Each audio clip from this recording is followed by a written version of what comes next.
"Excuse me, sir, it's really urgent. I need to check my account."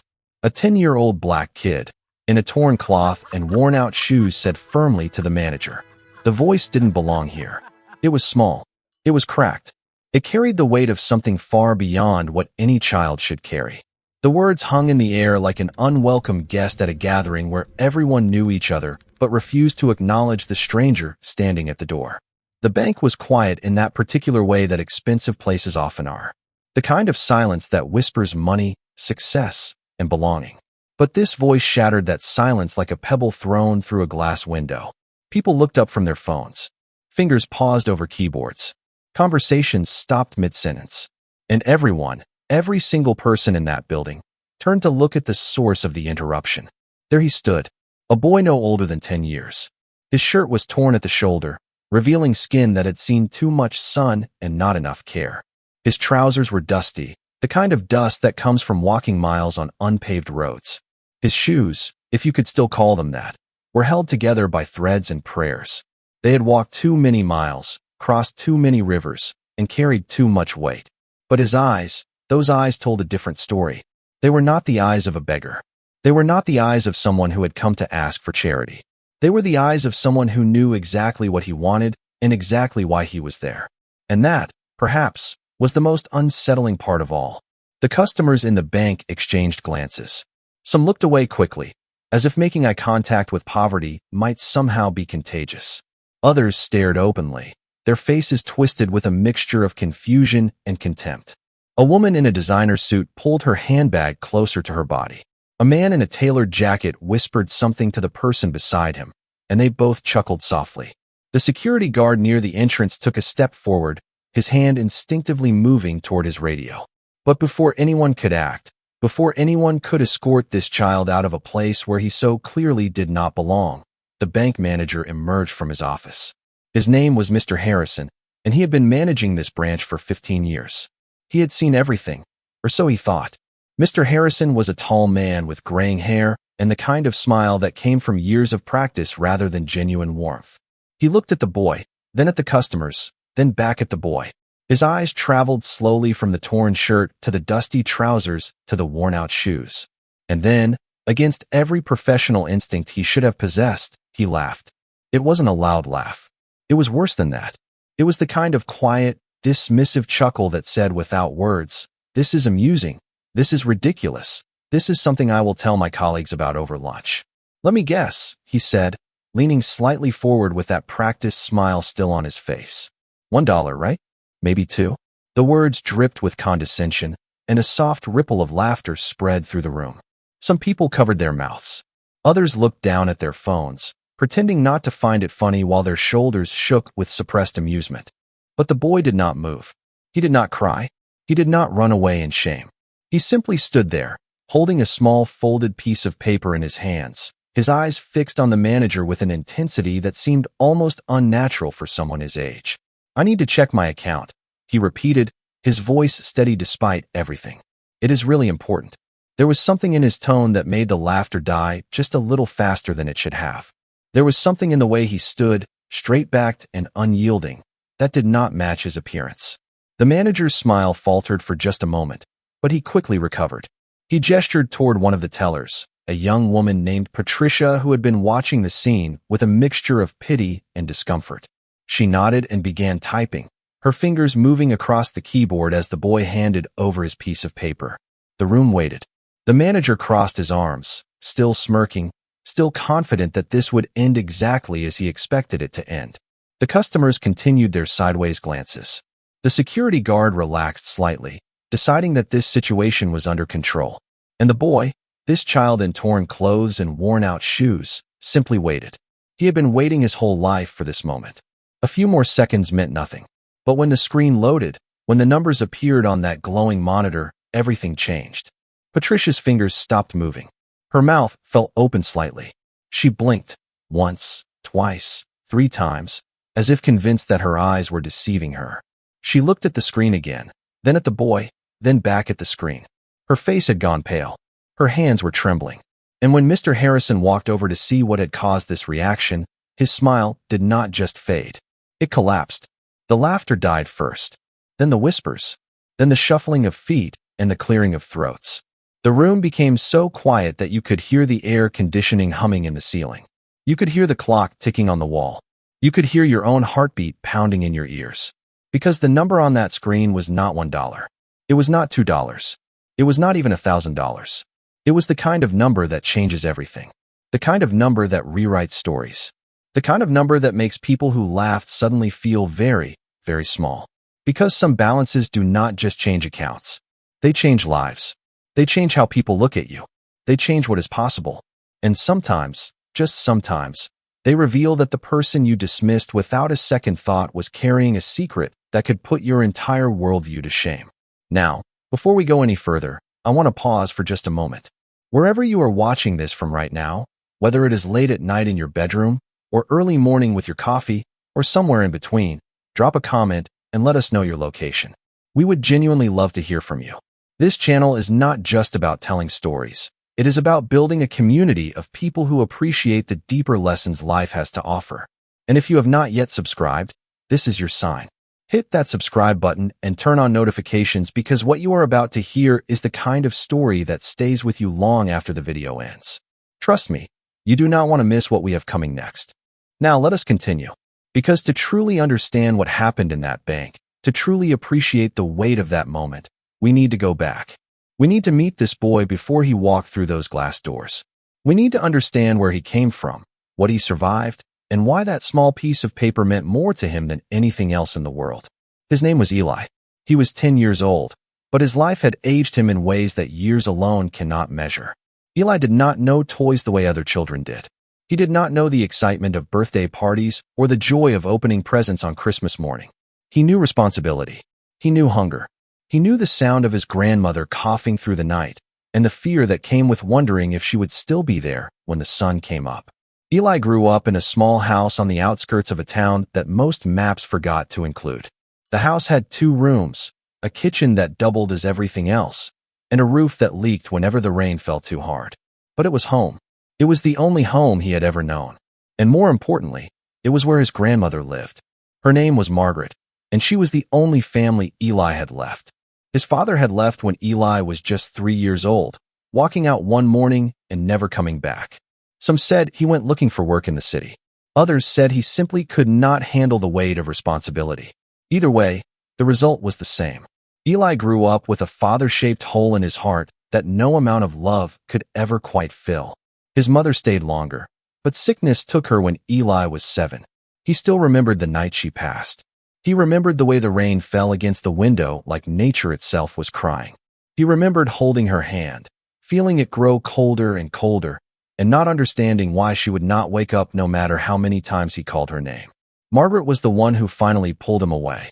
She was the one who held him through the night, who dried his tears, who whispered promises that somehow, someway, everything would be all right. And from that day forward, it was just the 2 of them against the world. A grandmother and her grandson, surviving on almost nothing but refusing to give up. Margaret was a remarkable woman, though the world never saw her that way. To her neighbors, she was just the old woman who swept her yard every morning and hung her laundry on a line that sagged with age. To the people in town, she was just another face in the crowd, easily overlooked, easily forgotten. She cleaned houses for wealthy families, scrubbing their floors and washing their dishes while they barely acknowledged her existence. She came home every night with aching bones and blistered hands, but she never complained. She would sit Eli down at their small wooden table, serve him whatever food she had managed to put together, and tell him stories. Stories about courage. Stories about patience. Stories about a future that was bigger and brighter than anything their current circumstances could suggest. Never let the world decide your worth by what it sees, she would tell him, her voice soft but firm. People will look at your clothes and think they know your story. They will look at where you live and think they understand your potential. But you, my child, you are not what they see. You are what you believe. You are what you build. You are what you become. Eli would listen to these words with wide eyes, not fully understanding their meaning, but feeling their weight settle into his bones. His grandmother believed in something. She believed in him, and that belief became the foundation upon which he built his entire sense of self. But there was something else about Margaret, something that nobody knew, not the neighbors, not the family she cleaned for, Not even the shopkeepers who saw her counting coins with such precision that they assumed she was desperately poor. And in a way, she was. Their daily life was marked by scarcity. They ate simple meals. They wore clothes that had been mended so many times the original fabric was barely visible. They saved every penny, every nickel, every dime, as if their lives depended on it. Because for Margaret, saving was not just a habit. It was a mission. It was a promise she had made to herself decades ago, long before Eli was born, long before his parents met, long before anyone could have predicted how this story would unfold. You see, Margaret had lived through things that would have broken most people. She grew up during a time when opportunities for people who looked like her were scarce and often dangerous to pursue. She watched her own parents work themselves to exhaustion for employers who paid them pennies and treated them like less than human. She saw friends and family members get cheated out of land, out of wages, out of futures. And she made a decision early in her life that she would not let the same thing happen to her. She would not let the world take from her what she had rightfully earned. So she learned. She studied. She paid attention to things that others ignored. She watched how money moved, how investments worked, how the wealthy stayed wealthy while the poor stayed poor. And slowly, quietly, without anyone noticing, she began to build something. It started small. A few dollars here, a few dollars there. Money she saved from cleaning houses. Money she earned from selling vegetables she grew in her tiny garden. Money that most people would have spent on comfort or pleasure, but that Margaret tucked away into places where no one would think to look. She opened a bank account in a branch far from her neighborhood, somewhere no one would recognize her. She invested in small stocks, in bonds, in pieces of land that others considered worthless, but that she knew would one day appreciate in value. Year after year, decade after decade, her little empire grew. Not flashy, not visible, but real, solid, patient. When Eli was born, Margaret looked at him and saw something she had never seen before. Hope, possibility, a future worth protecting. She doubled her efforts. She worked longer hours. She saved even more aggressively. She made investments that carried risk because the potential reward was worth it. And she kept every single detail of her financial life hidden from everyone, including her own daughter, including Eli himself. Because Margaret understood something that most people never learn. Wealth that is flaunted is wealth that is vulnerable. Money that people know about becomes money that people want to take. So she kept her secrets locked away, trusting only the numbers on bank statements that she reviewed late at night when the rest of the world was asleep. As the years passed and Margaret grew older, she began to feel her body weakening. The same hands that had scrubbed countless floors now trembled when she tried to hold a cup of tea. The same legs that had walked miles to work now ached with every step she took. She knew that her time was running short, and she knew that she needed to prepare Eli for what was coming. So one evening, about 6 months before she passed away, Margaret sat Eli down at their small table and placed a folded piece of paper in front of him. The paper was old and yellowed at the edges, but the writing on it was clear. It contained a name, an address, and a long series of numbers. "What is this, Grandma?" Eli asked, his small fingers tracing the letters. Margaret smiled, and for a moment, she looked younger than she had in years. "This, my child, is your future."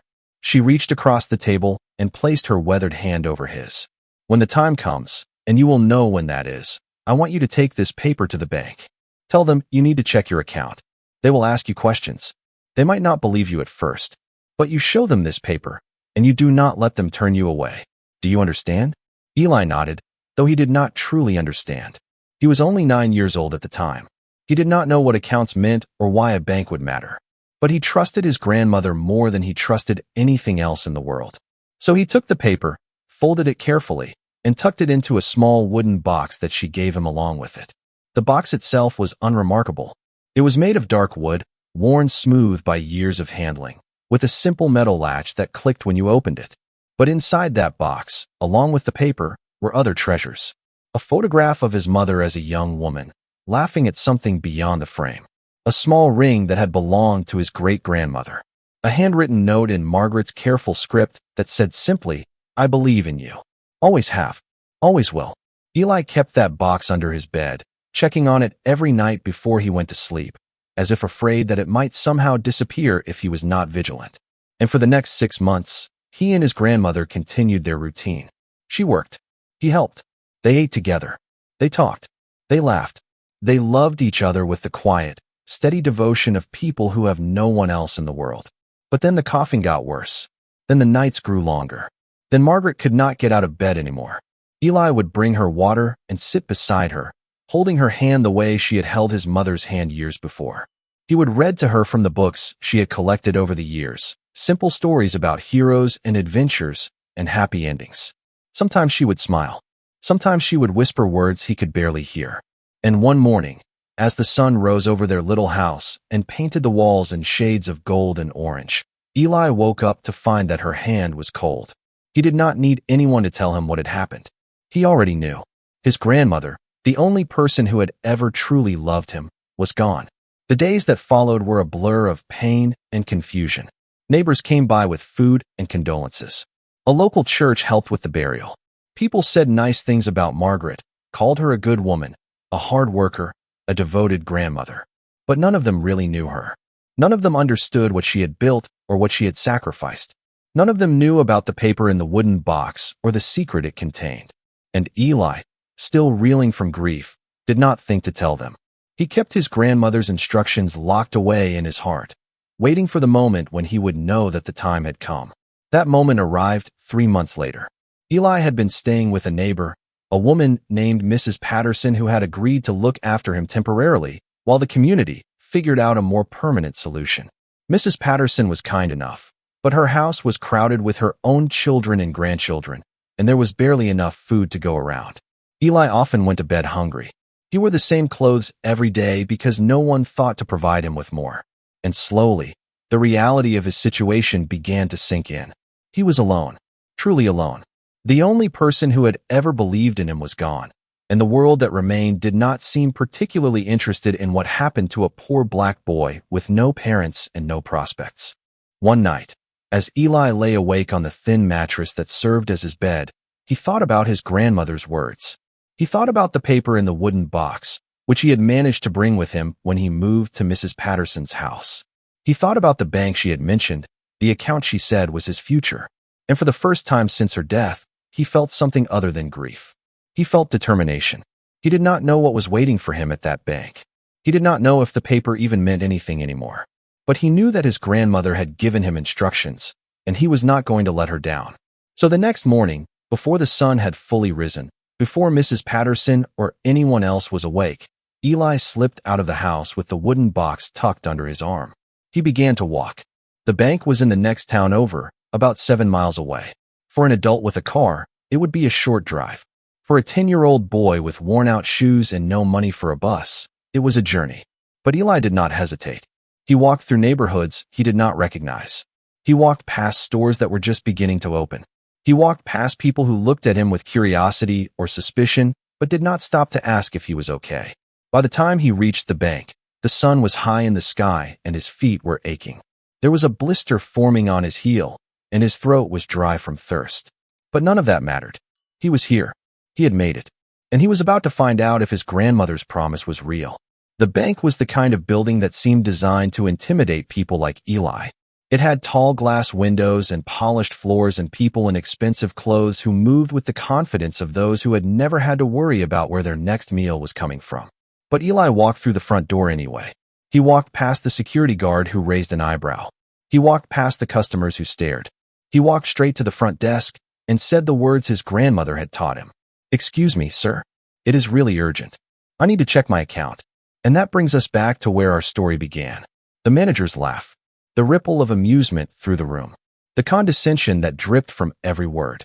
$1, right? Maybe 2? Eli heard these words, and he felt them land on his skin like drops of acid. He felt the weight of judgment pressing down on him from every direction. He saw the way people looked at him, the way they dismissed him, the way they had already written his story in their minds before he had a chance to tell it himself. But he did not let it break him, because somewhere in the back of his mind, he could hear his grandmother's voice. Never let the world decide your worth by what it sees. So he held his ground. He handed over his paper. And he waited. The teller, Patricia, was the first to sense that something was different about this situation. There was something about the way Eli held himself, something about the calm certainty in his eyes, that made her take the paper with more respect than she otherwise might have. She typed the numbers into the system. She waited for the results to load. And when they did, her entire worldview shifted. She had been working at this bank for 8 years. She had seen accounts of all sizes, from struggling families with overdrawn balances to wealthy businessmen with portfolios worth millions. But she had never, not once in her entire career, seen something like this. The number on the screen was not just impressive. It was staggering. It was the kind of number that made her wonder if there had been some kind of mistake. She refreshed the page. The number stayed the same. She checked the account holder's name. It matched the paper the boy had given her. She looked at the account history, saw decades of careful investments, modest deposits, and compound interest working its patient magic. And she realized, with a jolt of something between awe and shame, that she was looking at the life's work of someone who had understood money better than most of the financial advisors she had ever met. "Mr. Harrison," she said, her voice barely above a whisper. "You need to see this." The manager walked over with that same smirk still plastered on his face, expecting to enjoy another moment of amusement at this poor child's expense. But when he looked at the screen, the smirk did not just disappear. It crumbled. "This cannot be right," he said, his voice suddenly uncertain. He reached past Patricia to type something on the keyboard, as if convinced that a few keystrokes would reveal the error that surely existed. But the number did not change. The account was real. The money was there. And the boy standing in front of him, this child in torn clothes and worn-out shoes, was the sole beneficiary. Mr. Harrison's face went through a series of transformations that would have been comical if the situation had not been so serious. Confusion, disbelief, embarrassment, fear. Because he was beginning to realize that he had just mocked and humiliated someone who could, if they chose, become one of the most important customers this branch had ever served. The other customers in the bank had noticed that something was happening. The atmosphere had shifted from amusement to tension. People were whispering, trying to get a glimpse of the screen, trying to understand what could possibly have changed so dramatically in the span of a few seconds. And Eli, standing there with his worn-out shoes and his dusty trousers and his torn shirt, simply waited. He did not gloat. He did not celebrate. He did not even smile. Because this moment was not about proving anything to the people in this room. It was about honoring the woman who had spent her entire life preparing for it. It was about fulfilling a promise made on a quiet evening at a small wooden table. It was about believing in something bigger than what the eye could see. I want to take a moment here to ask you something. How would you feel if you were in Eli's position? If you had spent your whole life being looked down upon, dismissed, underestimated? If people had laughed at you because of what you wore or where you came from? And then, in one single moment, everything changed. Would you feel vindicated? Would you feel angry at all the people who had doubted you? Would you feel sad that the person who made it all possible was not there to see it? Think about that for a moment. Think about what it means to carry a secret that could change your life, knowing that most people would never believe you if you told them. That is the weight Eli had been carrying. And now, finally, that weight was beginning to lift. Mr. Harrison cleared his throat. The sound was awkward and uncomfortable, like a man trying to swallow his own pride. "Young man," he said, and his voice had completely changed. Gone was the mocking tone. Gone was the condescension. In its place was something that almost resembled respect. "I apologize for the confusion earlier. We had no way of knowing." He trailed off, unable to finish the sentence. Because how do you explain that you judged a child based entirely on his appearance? How do you admit that you assumed poverty meant worthlessness? How do you acknowledge that you had laughed at someone who, by any financial measure, was now more valuable to this institution than you would ever be? Eli looked at the manager for a long moment. He could have said something cutting. He could have pointed out how quickly attitudes change when money enters the picture. He could have made a scene, demanded apologies, caused embarrassment that would be talked about in this town for years. But he did not. Because his grandmother had taught him something else too. She had taught him that dignity does not need to shout. It does not need to make others feel small. It simply needs to exist, quietly and persistently, even when the world refuses to recognize it. So instead of anger, Eli offered something that caught everyone off guard. He offered grace. "I understand," he said simply. His voice was calm, measured, completely at odds with his youth. "I would like to know more about my account, please. If you could help me understand what my grandmother built, I would appreciate it." The words hung in the air like a peace offering.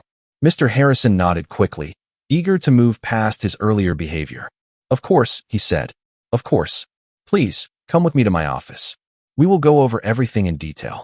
He gestured toward the back of the bank, and for the first time since Eli had walked through those doors, people looked at him differently.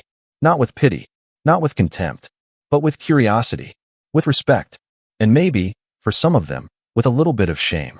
In the manager's office, Eli learned the full scope of what his grandmother had accomplished. Margaret had opened the account 43 years ago, shortly after she started working as a house cleaner. Her initial deposit had been just $27, money she had saved over the course of 6 months by skipping meals and walking instead of taking buses. From there, she had contributed small amounts regularly, never missing a month, even when it meant going without things that most people considered necessities. But it was not just the deposits that had grown the account. It was her investments. Margaret had a gift for understanding markets that most professional investors would envy. She had bought stocks in companies when they were small and unknown, holding on to them through decades of growth. She had purchased land in areas that eventually became valuable real estate. She had reinvested every dividend, every return, every gain, allowing compound interest to work its magic year after year after year. By the time of her death, the account balance had grown to a figure that made Mr. Harrison's eyes widen every time he looked at it. "We are talking about generational wealth," he explained to Eli, his voice now full of the kind of deference usually reserved for the bank's wealthiest clients.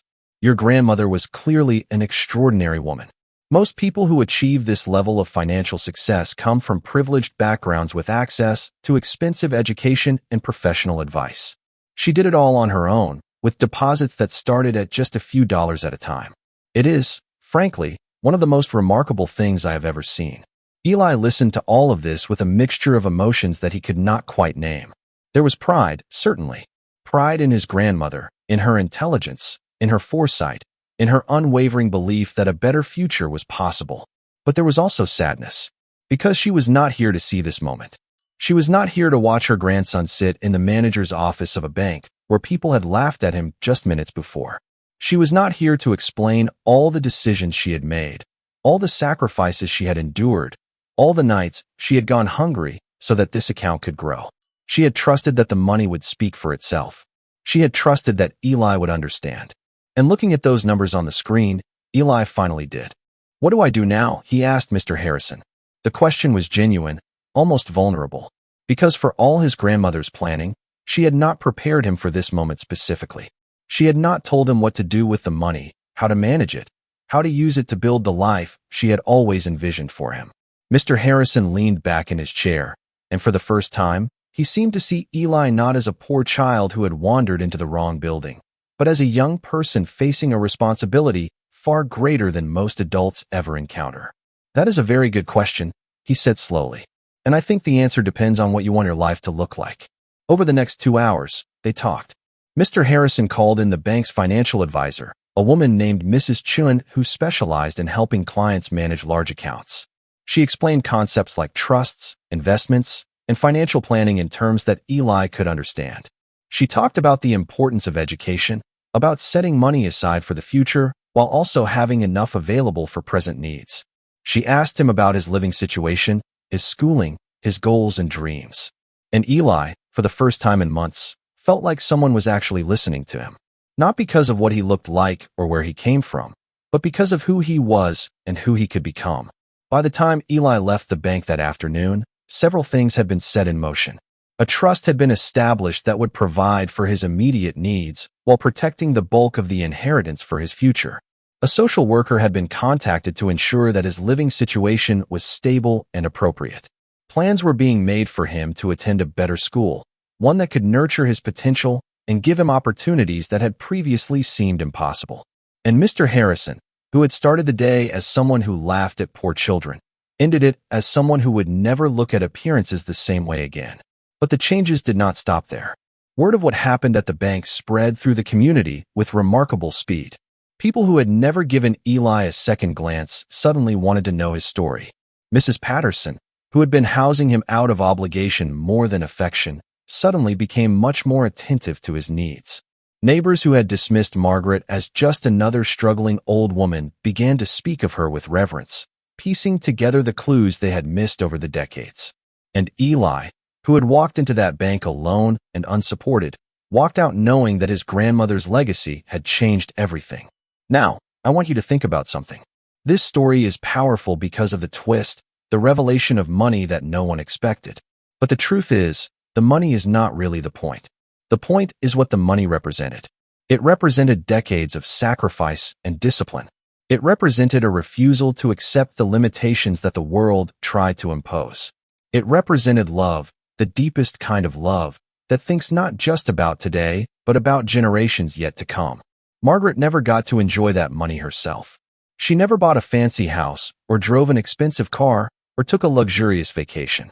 She lived in the same small house, wore the same mended clothes, ate the same simple meals until the very end. But she did all of that by choice. Because for her, the money was never about comfort. It was about possibility. It was about giving her grandson a chance at a life she could only dream of. And here is the other lesson, the one that might be even more important.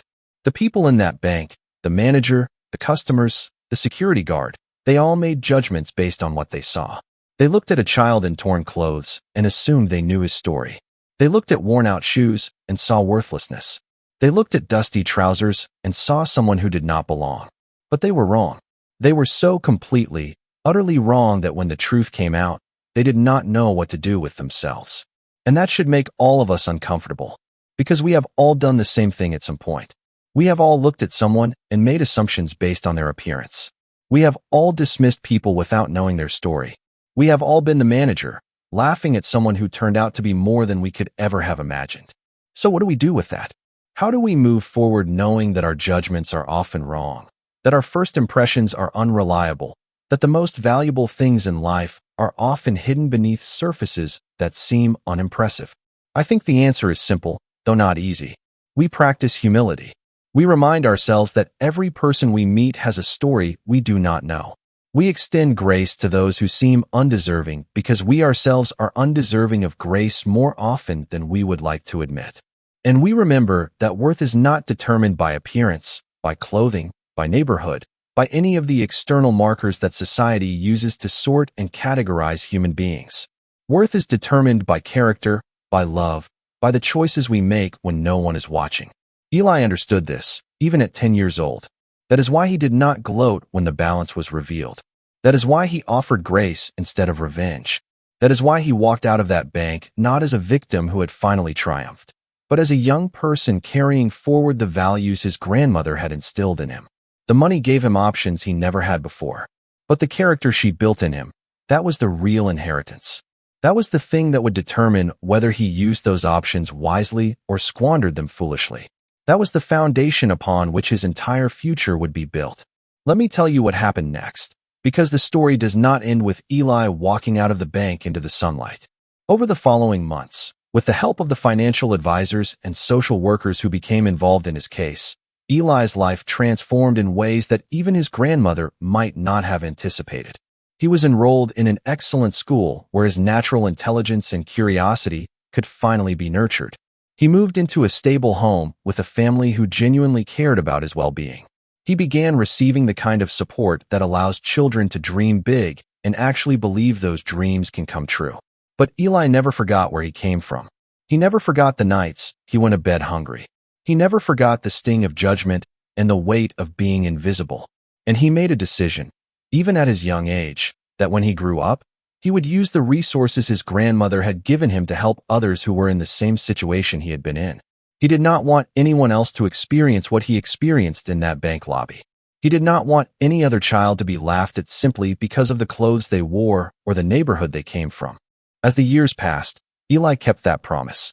He excelled in school, not because he had to prove anything to anyone, but because he genuinely loved learning. He went on to college, then to graduate school, studying economics and social policy with a focus on poverty reduction and community development. He became an advocate for children in underserved communities, using both his personal story and his financial resources to create programs that provided support, education, and opportunity to young people who might otherwise fall through the cracks. And everywhere he went, he carried a small photograph of his grandmother, the same photograph he had kept in that wooden box all those years ago. The bank where everything started eventually became one of the many institutions that supported his charitable work. Mr. Harrison, who had retired by then, wrote Eli a letter apologizing more fully for his behavior that day. He said it was one of the most shameful moments of his career and that he had spent years reflecting on what it taught him about his own prejudices. Eli wrote back, thanking him for his honesty and expressing forgiveness without reservation, because holding on to bitterness, he had learned, was like drinking poison and expecting someone else to suffer. It only hurt the person who held it. Now, as we come to the end of this story, I want to leave you with some questions to consider. Not about Eli or his grandmother or the bank manager, but about you, about your own life and the choices you make every day. Have you ever judged someone based on their appearance and later discovered you were wrong? Have you ever been on the receiving end of such judgment, and how did it make you feel?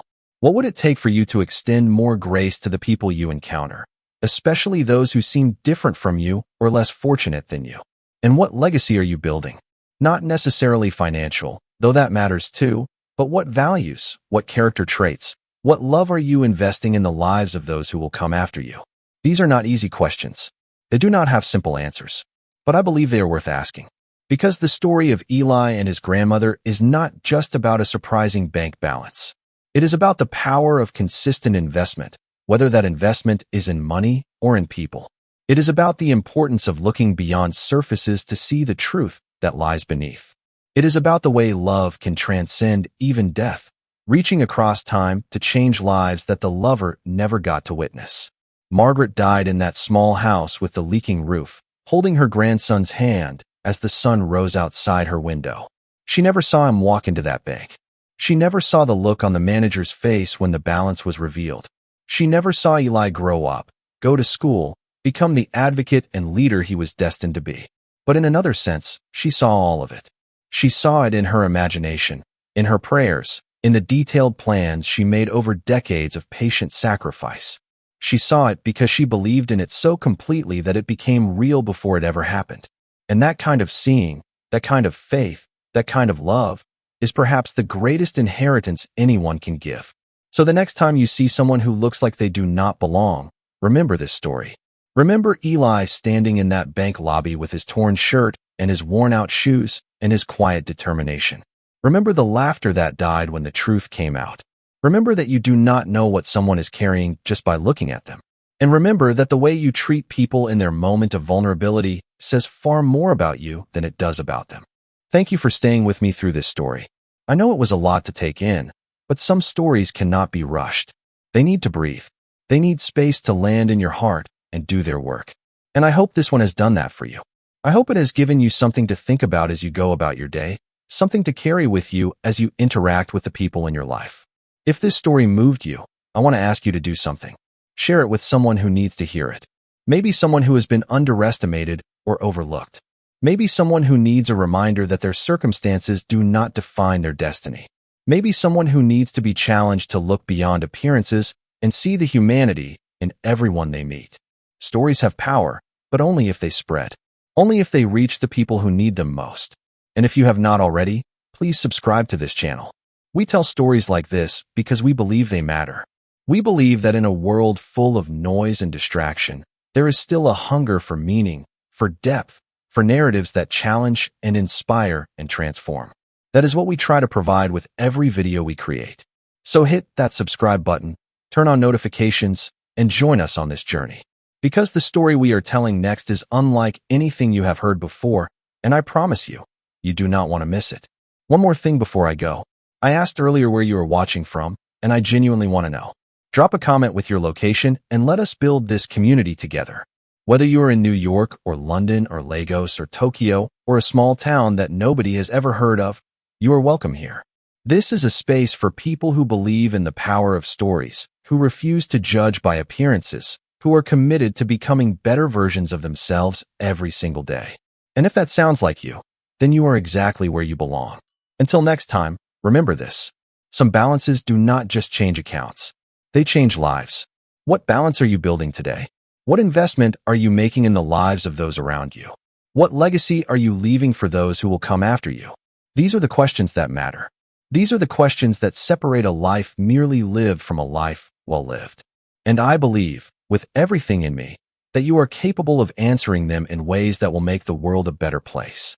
Take care of yourself. Take care of each other. And I will see you in the next story.